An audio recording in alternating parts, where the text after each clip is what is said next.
அப்போ முன்னோர்கள் எல்லாம் அந்த காலத்தில் எப்படியெல்லாம் கொஞ்சம் கொஞ்சம் வாழ்ந்துக்கிறாங்கிறத நீங்கள் இந்த குழுவில் நிறைய விஷயங்கள் தெரிஞ்சுக்கிட்டு இருக்கிறீங்கன்னு எனக்கு ஒரு நம்பிக்கை. அப்படித்தானுங்களா?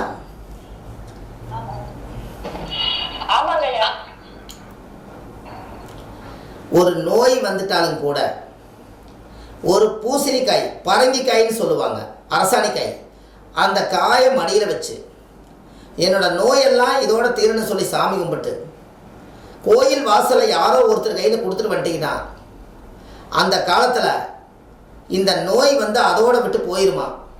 அதுக்கப்புறம் அந்த கர்மா பிறக்காது. அப்போ அது எவ்வளோ பெரிய விஷயம்னு பார்த்துட்டீங்களா?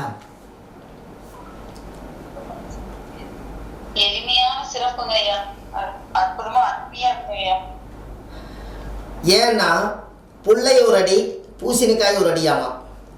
புள்ளையவே தூக்கி கொடுத்த மாதிரி தான் பூசணிக்காயுடைய அமைப்பு. புரியுதா உங்களுக்கு? அப்போது அதனுடைய அமைப்பு, இதனுடைய அமைப்பு, இதெல்லாம் வச்சு பார்க்கும்போது அந்த காலத்திலேயே இந்த முன்னோர்கள் இதையே யூகிச்சு தான் கொடுத்துருக்காங்க. எப்படி?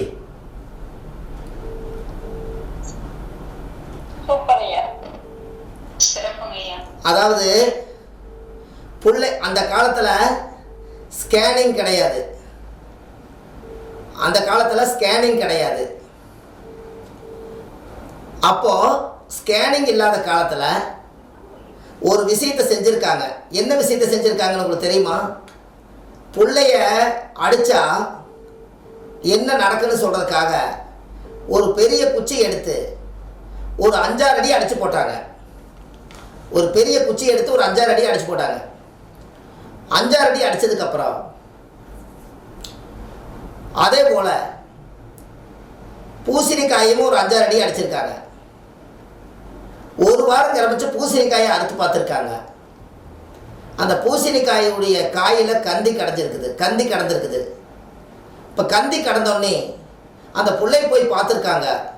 நாம் இந்த 5 அடி அடித்ததுக்கு இந்த பூசணிக்காயே இப்படி கந்தி கிடக்குதே, அப்போ நம்ம பிள்ளைய அடித்தோமே அதோட உடம்பு உள்ள கறி வந்து உள்ளுக்குள்ளே கந்தித்தானே கிடக்குன்னு சொல்லி அதுக்கப்புறம் ஆஸ்பத்திரி கூட்டிகிட்டு போய் மருந்து போட்டுருக்குறாங்க. அதை பிள்ளை ஒரு அடி பூசணிக்காய் ஒரு அடி. எப்படி?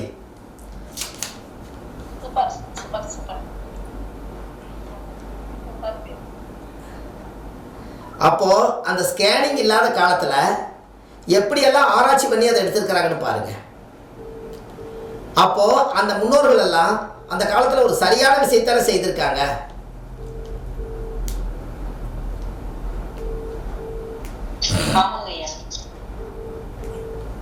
உங்களுக்கு ஒன்று தெரியுமா? அந்த காலத்தில் திருடனை எப்படி கண்டுபிடிப்பாங்கன்னு உங்களுக்கு தெரியுமா? உங்களுக்கு அந்த ரகசியம் வேணுமா? சொல்லியிருக்கிறேன் உங்களுக்கு.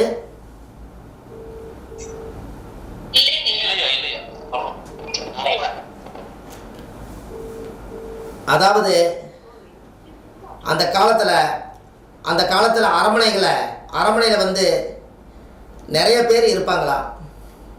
அந்த அரண்மனை நிறைய இருக்கும்போது அட்டியிலோ ஏதோ ஒரு நகையை காணாமல் போயிருமா. அப்போ காணாமல் போயிருச்சுன்னா அப்போ அந்த காலத்தில் முன்னோர்கள் என்ன பண்ணுவாங்கன்னா எல்லாத்தையும் கண்டுபிடிக்கிறதுக்காக யாரையும் சந்தேகப்பட முடியாது. அப்போ சந்தேகப்பட முடியாதனால என்ன ஆயிருன்னு கேட்டிங்கன்னா ஒரு பெருங்காயத்தை அரைச்சி விநாயகர் மேலே கொண்டு போய் ஒரு விநாயகர் எடுத்து கொண்டு போய் மறைச்சி வச்சு அந்த விநாயகர் மேலே கொண்டு போய் பெருங்காயத்தை அரைச்சி ஒரு துவையிலாட கொண்டு போய் வச்சுருவாங்களாம், ஒரு சட்னி மாதிரி. யாரெல்லாம் போய் அந்த காலத்தில் நகையை போய் திருடலையோ, நகை யார் திருடலையோ அவங்க போய் நீ திருடலைன்னா நீ சத்தியம் பண்ணாதான் உன்னை நம்புவேன்னு சொல்லுவாங்களா. அப்போ திருடாதவன் என்ன பண்ணுவான்னா போய் நீ விநாயகர் மேலே போய் சத்தியம் பண்ணிட்டு வாம்பானா. அப்போ இவன் என்ன பண்ணுவான்? விநாயகர் மேலே போய் சத்தியம் பண்ணுவான். விநாயகர் மேலே சத்தியம் பண்ணியாச்சுன்னா உடனே அந்த பக்கம் வருவாங்க. அந்த பக்கம் வந்த உடனே கையை மோந்து பார்ப்பாங்க. கையை மோந்து பார்த்தா சத்தியம் பண்ணின பெருங்காய வாடை அவன் கையில் அடிக்கும். அப்போ இவன் உண்மையாலுமே சத்தியம் பண்ணிக்கிறான், இவன் திருடலை. அப்போ விட்டுருவாங்க. இப்படியே ஒரு 50 பேர் கொண்டு போய் சத்தியம் பண்ணுவாங்க. பெருங்காய வாடை அடிச்சதுன்னா திருடுதேன்னு விட்டுருவாங்க. அதில் ஒருத்தர் திருடனவன் மட்டும் போனான்னா சத்தியம் பண்ணுற மாதிரி போய் சத்தியம் பண்ணாமல் வந்துடுவான். அவன் கையில் பெருங்காய வாடை அடிக்காது. அப்போ இவன் வந்து பயப்படுறான்னு சொல்லி இவன் தான் திருடிக்கிறான், சாமிக்கு பயந்துட்டான்னு சொல்லி கையோடு பிடிச்சி எங்கடா நகை வச்சுக்கன்னு பிடிச்சி போடுவாங்க. எப்படி?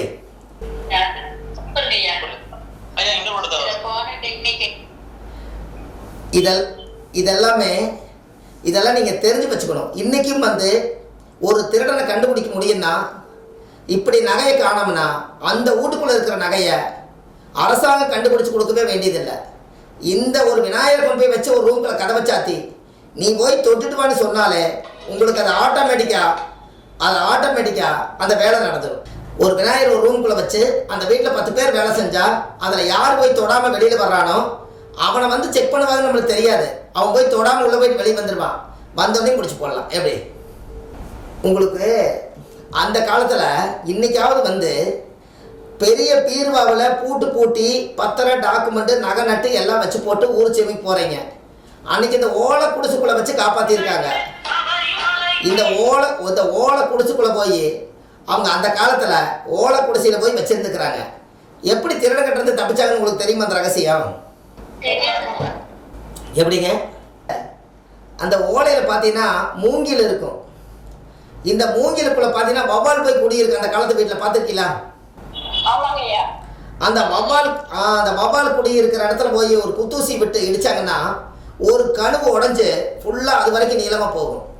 நகை நட்டு எல்லாமே ஒரு துணியில் சுற்றி அதுக்கு மேலே மழைக்காயத்தில் போட்டு சுற்றி ஊருக்கு போகும்போது அந்த வவ்வால் உள்ள ஊதுற இடத்துல அந்த மூங்கில வச்சு சாமி மேலே ஊற்றுன விளக்கெண்ணெயெல்லாம் எண்ணெயெல்லாம் ஊற்றுன அழுக்கு இருக்கும். அதை போய் கத்தியில் சுரண்டிட்டு வந்து அந்த மூங்கில வச்சு அப்பி விட்டு போட்டு போயிடுவாங்க. திருட இன்றைக்கி தான் ஊருக்கு போய்க்கிறாங்கன்னு நேராக வீட்டுக்குள்ளே கதை உடச்சிட்டு உள்ளே போய் பார்ப்பான். 4 முடாவை தூக்கி பார்ப்பான். ஒன்றும் இருக்காது. போட்டு உடச்சி போட்டு அவன் திருட வெளியில் போயிடுவான். நகை வெளியே இருக்கும். திருட உள்ளே இருப்பான். எப்படி? அப்போ கடைசியில் சாமியோட அழுக்கு வந்து சாமியே காப்பாற்றுற மாதிரி ஆயிடுச்சு.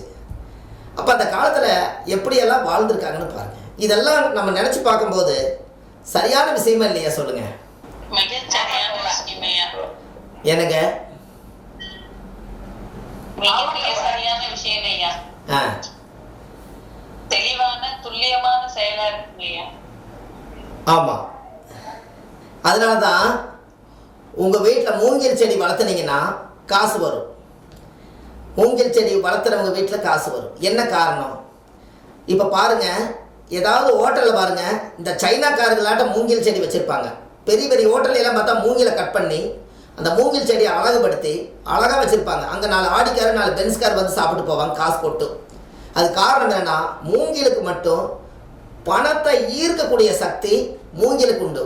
அதனால தான் சைனாவில் மூங்கிலை ஹோட்டலில் நிறையா வச்சுருப்பாங்க. இதுதான் ரகசியம், பரிகாரம். புரியுதா உங்களுக்கு? அந்த மூங்கிலோட பவர் அது யாருக்குமே தெரியாது. அந்த மூங்கிலுடைய சக்தி தான் ஒரு ரொம்ப ஈர்ப்பு சக்தி. அது வந்து ஒரு மனிதனை வந்து பணக்காரன் ஆக்கிறதும் அதுதான். கடைசியில் பாடையில் கொண்டு போய் சேர்த்துறதும் அந்த மூங்கில் தான். ஜனனத்திலேருந்து மரணம் வரைக்கும் மூங்கில் தான் பவர், ஈர்ப்பு சக்தி. கரெக்டா இல்லையா?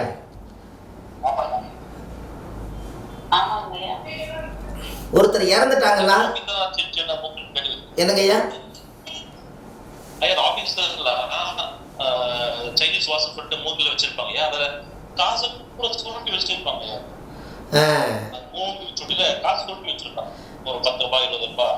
மூங்கில் வந்து சைனாவில் மூங்கிலேயே சோறு, மூங்கிலேயே பிரியாணி, மூங்கிலேயே எல்லாமே போட்டு மூங்கில தானே அந்த உடம்ப அப்படி உடம்பு தட்டி எல்லாம் உடம்புல இருந்து தானே எல்லாம் எண்ணெயெல்லாம் வலிச்சு மூங்கில தானே பண்ணுறாங்க சைனாவில எல்லாம். அந்த மூங்கிலுக்கு அவ்வளோ பவர் உண்டு. உங்களுக்கு ஒன்று தெரியுமா? நீங்க இன்னொரு விஷயம் என்ன தெரியுமா? அதுக்கு நம்ம ஊர்லயே ஒரு ஆதிகால பரிகாரம் சொல்றேன். மூங்கில போட்டீங்கன்னா சிறுசை போட்டு பெருசா உருவாக்கிடலாம். அது காரணம் என்னன்னா, தூண்டியில மீன் பிடிக்கிறது எதில் பிடிப்பாங்க? மூங்கில் குச்சியில நரம்பு கட்டி அதுல ஒரு தட்டுக்குச்சியை வெண்டு கட்டி புழுவை போட்டு சிறுசை போடுவாங்க, பெருசை தூக்கிடுவாங்க. அப்ப ஈர்ப்பு இருக்கா இல்லையா? சொல்லுங்க.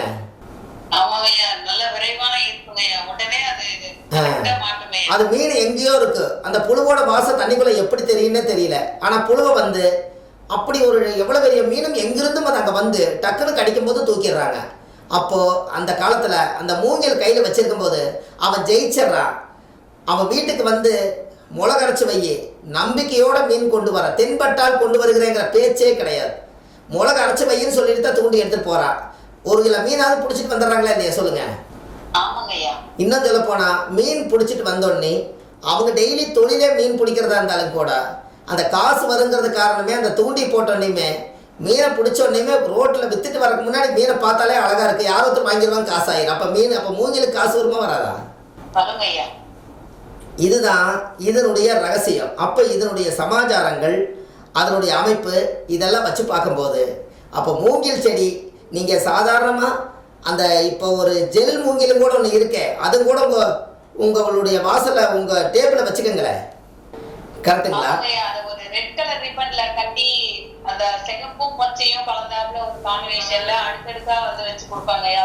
ஆமாம், நீங்கள் எல்லாமே நவகிரகத்தை இயக்கக்கூடிய சக்தி உங்களுக்கு எல்லாமே இருக்கும். நான் என்ன பண்ணிக்கிறேன்னா நவகிரகத்தை தகடுல ஒரு தகடு ஒன்று வாங்கி என்ற ஜாதகத்தை வரைஞ்சி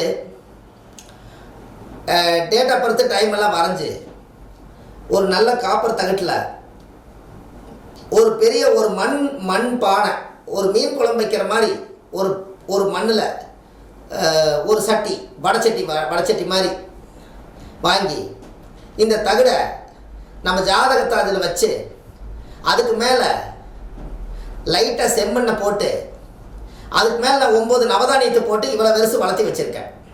அப்போ நவகிரகம் கீழே வேலை செய்யுது, ஜாதகம் வேலை செய்து, மேலே வந்து முளைப்பாறை வளருது. எப்படி சிறப்பான வளர்ச்சிங்க ஐயா. இது எல்லாமே மக்களுக்கு எளிமையாக இருக்கும். நம்ம ஜாதகம் நவதானியத்து மேலே வளருது. அப்போ நவதானியத்துக்கு ஏன் வளருதுன்னா இயற்கை வந்து நவதானியத்தை வளர்த்துது, அதோட சக்தி மண்ணில் இருக்குது. இந்த மண்ணோட சக்தி நம்ம ஜாதகத்துக்கு வருது. அப்போ இதுதான் நம்மளுடைய இந்த தாந்திரிகங்கள். அப்போ இது எல்லாம் நம்ம கரெக்டாக பண்ணணும் அல்லவா? அந்த காலத்தில் பெரிய ராஜாவே வந்து, மிகப்பெரிய ராஜா வந்து பீடத்துக்குள்ளே கொண்டு போய் ஸ்ரீசக்கரங்கிற மாதிரி எல்லாம் பீடத்தில் வைக்கும்போது கரெக்டாக கொண்டு போய் அவர் ஜாதகத்தை சேர்ந்து உள்ள வச்சு அஷ்டபந்தன மருந்து சாத்தி பிரதிஷ்டை பண்ணிட்டாங்க. எத்தனாயிரம் வருஷம் அர்ச்சனை பூஜை பண்ணாலும் அவர் ஜாதகத்துக்கு உள்ள பூஜை நடந்துகிட்டு இருக்குது. அதனால தான் ராஜவம்சம் வந்து இன்னைக்கு பேர் சொல்லிட்டு இருக்கிறதுக்கு காரணம். எப்படி சிறப்பான பூஜைங்க ஐயா. நித்தியமா நடந்துகிட்டே இருக்குங்க ஐயா. அவங்க வந்தாலும் வராட்டியும் அருமையான ஒரு முறைக்கு. அப்போ நீங்க எதுக்குள்ள எல்லாம் உங்க ஜாதகத்தை ஒன்றும் வேண்டாம், உங்க ஜாதகத்தை ஒரு விசிட்டிங் கார்டு அடிச்சு, உங்களுடைய ஜாதகத்தை விசிட்டிங் கார்டு அடிச்சு உங்கள் கிரகத்தை போட்டு யாருக்கிட்டையும் சொல்லாதீங்க. உங்கள் கிரகத்தை ஒரு விசிட்டிங் கார்டில் அடிச்சிருங்க. விசிட்டிங் கார்டில் ஒரு பக்கம் ராசி கட்டம் போட்டு கிரகத்தை அடிச்சுட்டு ஒரு பக்கம் உங்கள் அட்ரஸை போட்டு அவர் கையில் இதானுங்க என் அட்ரஸு, எப்போ வந்தாலும் எனக்கு ஃபோன் பண்ணிட்டு வாங்கன்னு சொல்லுங்கள். இவர் என்ன பண்ணுவாருன்னா சோப்பில் வாங்கி வைப்பார், இப்படி திரும்பி பார்ப்பார், இப்படி பார்ப்பார், கிரகத்தை பார்ப்பார். ராமர் ஜாதகம் மாட்டேன் ஏதோ ஒரு கட்டத்தில் ஏதோ கிரகம் போட்டுக்கிறாங்கன்னு 1000 பேர் அந்த ஜாதகத்தை பார்க்கும்போது அதில் உண்மையான புண்ணியமானவங்க ஒருத்தர் உங்கள் ஜாதகத்தை பார்க்கறதுல அந்த ஜாதகத்துக்கு ஒரு பவர் வந்துரு. அதை வந்து நீங்கள் பெரிய ஆள் ஆகிருப்பீங்க. எப்படி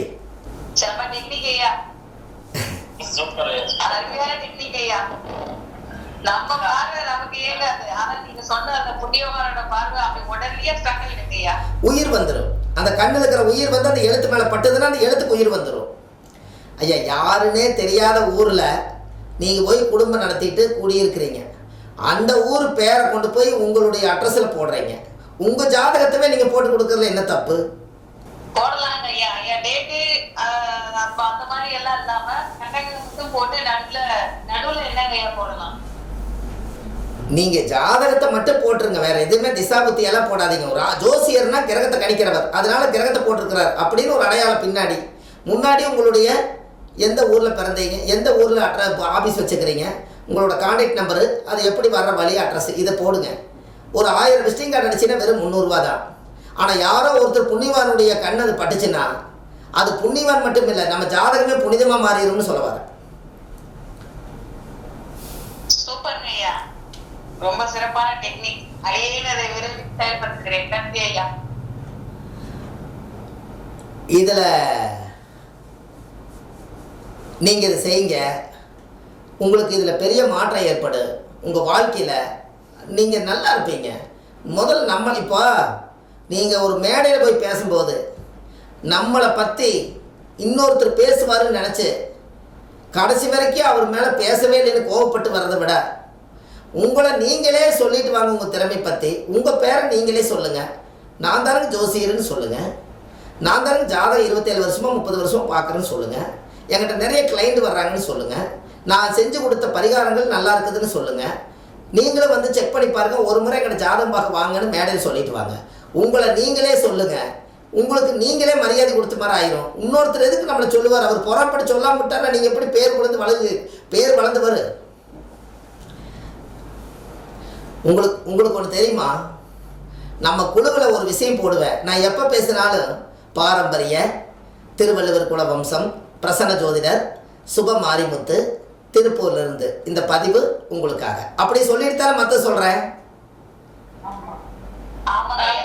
ஏன் நான் எடுத்தோடனே சுப மாரிமுத்து பேசுகிறேங்கம்மா, குழுவில் இருக்கிறவங்க அனைவருக்கும் வணக்கம்னு சொல்லாமல்ல? ஏன் அது சொல்கிறேன்?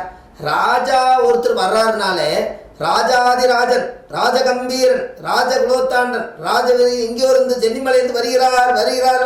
அவன் 30 நிமிஷம் இழுக்கிறான். அவருக்கு ஜோசியமே நாம தான் பார்க்குறான். நம்ம மட்டும் சுபமாரிமுத்துன்னு ஏன் சொல்லணும்? நீங்களும் உங்களுடைய பாரம்பரியத்தை சொல்லுங்கள், உங்கள் வம்சத்தை சொல்லுங்கள், அதிலிருந்து வந்த புதல்வனை சொல்லுங்கள். நீங்கள் கரெக்டாக இல்லையா? ஆமாங்க ஐயா, இதுல ஒரு ரகசியம் இருக்குங்க ஐயா. பேர் ரொம்ப நீளமா நெகட்டிவிட்டி கிட்டே வராதுங்க ஐயா. யாரும் ஒன்றும் பண்ண முடியாதுங்கய்யா. புரியலைங்க. பெயர் வந்து நீளமா இப்ப நீங்க சொன்னீங்க இல்லைங்களா, ராஜாதி ராஜன் தோத்துங்க, அதுக்கு வரிசையா வந்து இல்லைங்க ஐயா. ராஜாவோட பேர் என்னவோ ஒரு 4 வார்த்தைக்குள்ளதான் இருக்கும், 4 எழுத்துக்குள்ள. அது தொடர்ச்சியா அந்த பேரோட இது சொல்லி முடிக்கிற வரைக்கும் நீளம்னா, அப்ப அது முழுமையா அந்த பேர் வந்து நீளமா வர்றதுனால அவங்களுக்கு வந்து மத்தவங்களோட திருஷ்டியோ இல்ல மத்த விஷயமான நெகட்டிவிட்டி எல்லாம் அவங்களுக்கு அவ்வளவு சீக்கிரம் வராதுங்க ஐயா. அந்த காலத்துல ராஜாவை வாழ்த்து ஷார்ட்டா வைக்க கூடாது. அந்த காலத்துல ராஜாவை நல்லா வாழ்த்தி அப்புறம்தான் அவர் வந்து வருகிறாருன்னு சொல்லணும். அதுக்குன்னே ஒரு ஆளுக்கு ட்ரைனிங் கொடுத்து வச்சிருப்பாங்க. அதுபோல் நீங்கள் நாளைக்கு ஜோதிடம்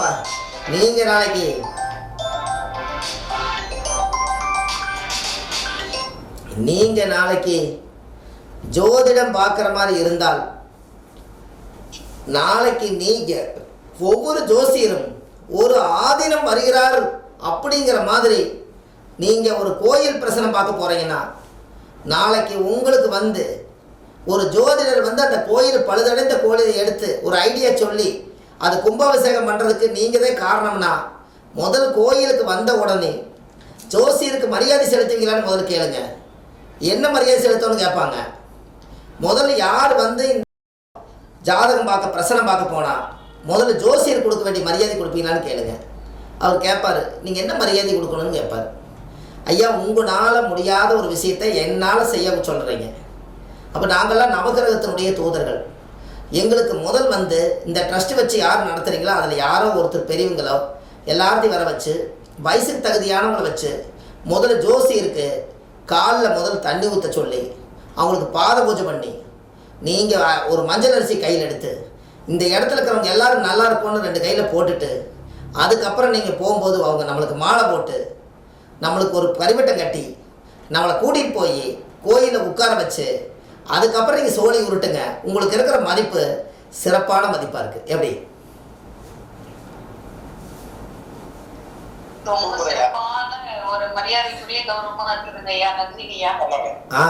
நாம் சாதாரண விஷயம், நம்ம சாதாரண கிடையாதுங்க.